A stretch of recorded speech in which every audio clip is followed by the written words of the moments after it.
In this reading assignment, we explore the unlikely appearance of the voice of a woman in ancient rhetoric. This voice appears, not surprisingly, in works attributed to men, and so what we have is the representation in the writing of men, or the voice of men, of what they remember a woman to have said. The woman in this case is Aspasia, a remarkable figure in ancient history who appears to have been a teacher of rhetoric. Indeed, it seems possible that she taught Socrates, who seems to acknowledge as much in the Menexenus, a dialogue of Plato's that this speech by Aspasia appears in. In this dialogue called the Menexenus, we see a generally unfriendly picture of rhetoric.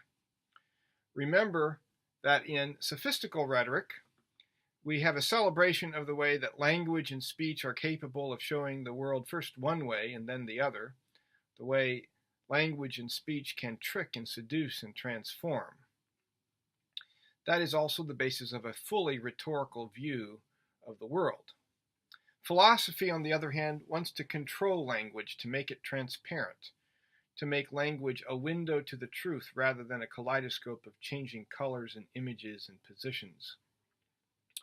And that philosophical basis for the critique of rhetoric that we see repeated again and again in Plato's dialogues is what we find here in the Menexenus as a prelude to a speech apparently composed by Aspasia, at least as Socrates is shown to have remembered it.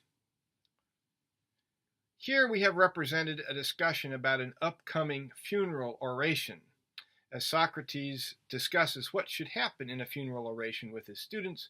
We see him advancing the basic criticisms of rhetoric that he repeats in many of the other dialogues in Plato's writings.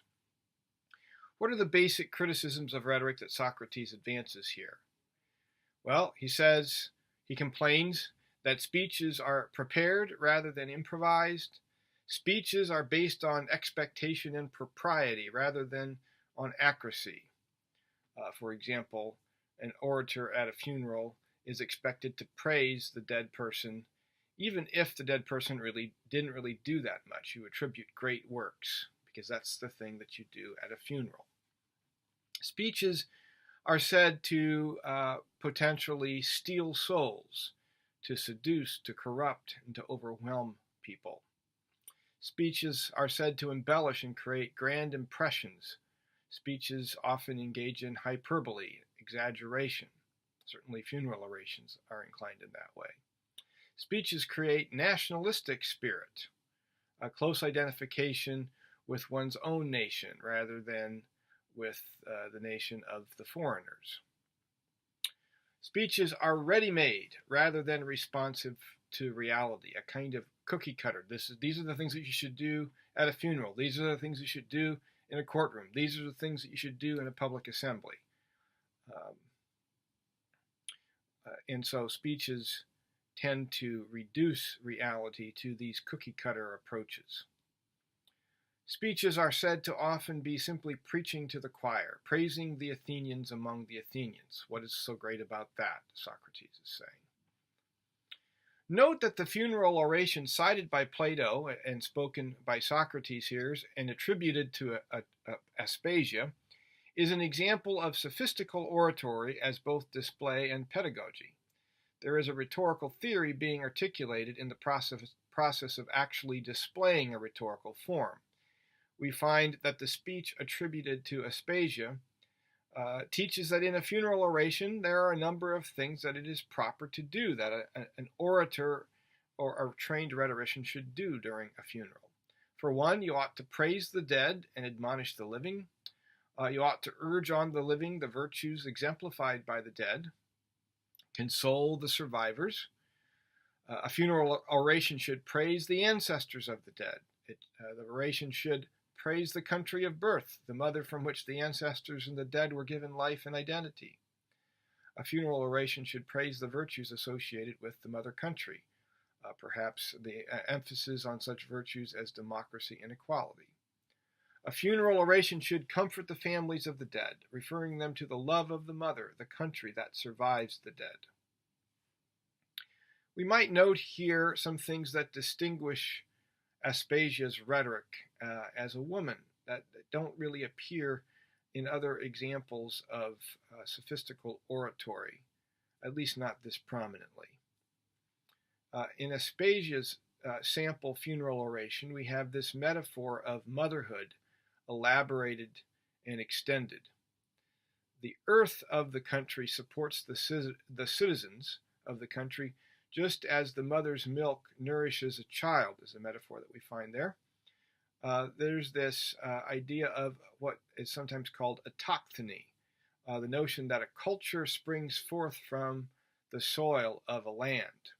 Athenian culture is said to be rooted in the land, in the earth, in motherhood, in bodily nurture and action, rather than, for example, in ideas or theories or concepts. Government is said in this oration to be the nurture of human beings, which sounds very much like the kind of practice that one would attribute to a mother. The emphasis on autochthony, or the coming forth from the soil of culture, tends to stress equality. All of us came from the same mother, from the same soil, and so we are all equal. Desire is highlighted in this speech as a basis for human motivation. We see emotions acknowledged as signs of truth and a basis for action, rather than something to worry about or fear. And there seems to be an acknowledgement in this speech that her public audience included women who were not typically acknowledged to be present in the public sphere. So Aspasia highlights the earthly, motherly, bodily origin of all the Greek virtues, an origin that will be suppressed by philosophy, and it will parallel this suppression parallels the fate of rhetoric itself as a suppressed origin. We might see Aspasia as a kind of mother of philosophy, a suppressed mother, insofar as she seems to have been a teacher of Socrates, who in Plato's dialogues is seen as the kind of father of philosophy. What makes Aspasia remarkable? Well, she is a woman who both has a public role and who is at the same time respected as an individual. That is to say, she's not a prostitute. She is the mistress of an important political leader, Pericles. But she is regarded, at least in this representation of Aspasia, as an important teacher. Her identity is acknowledged to be that of a teacher of rhetoric, which is, even if a suspect position, nevertheless a respected position in society, more respected certainly than prostitution, which was the primary public role that women would have played. The respected roles of women were generally private roles in ancient Greek society. We might note also that for rhetoric, this way in which gender appears in the public sphere in this speech is a problem. Rhetoric, of course, as we've seen before, is gendered as a woman, but there is this acknowledgement here that rhetoric belongs in the public sphere.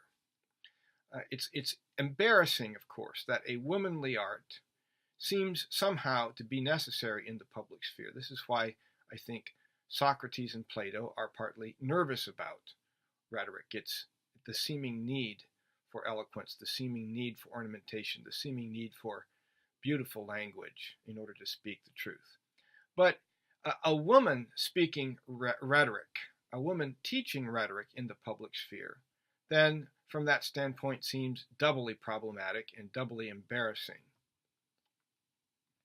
It appears then that a woman is at the beginning of Western philosophy, which is the discipline that seeks to know only abstract ideal knowledge, free from bodily and emotional and earthly attachments.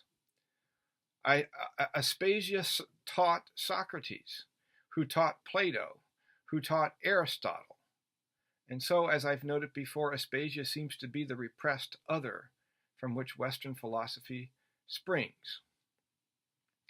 There are many intriguing topics for discussion here, but perhaps the most intriguing is the question of what to make of the possibility that the suppressed beginnings of Western philosophy lie at the door of Pericles' mistress Aspasia.